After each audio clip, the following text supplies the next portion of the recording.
نحمده ونصلي ونسلم على رسوله الكريم اما بعد فاعوذ باللہ من الشیطان الرجیم بسم اللہ الرحمن الرحیم۔ ایک فقہی مسئلہ آپ کو بتانے جا رہا ہوں۔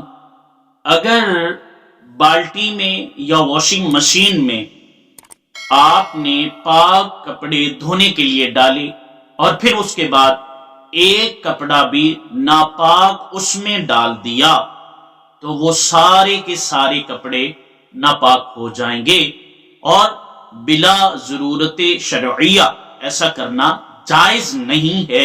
لہذا خیال رکھیے، اور خصوصاً دھوبی کو کپڑے دیتے وقت اس بات کا خاص خیال رکھا جائے، کیونکہ وہ ان چیزوں کا اکثر طور پر اغلب گمان یہی ہے کہ وہ خیال نہیں کرتے۔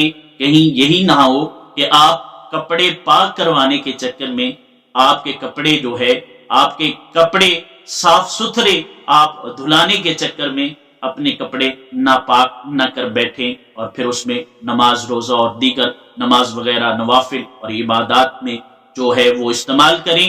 لہٰذا اس بات پر خصوصی طور پر توجہ کیجیے، اس میسج کو عام لوگوں تک زیادہ سے زیادہ شیئر کیجیے۔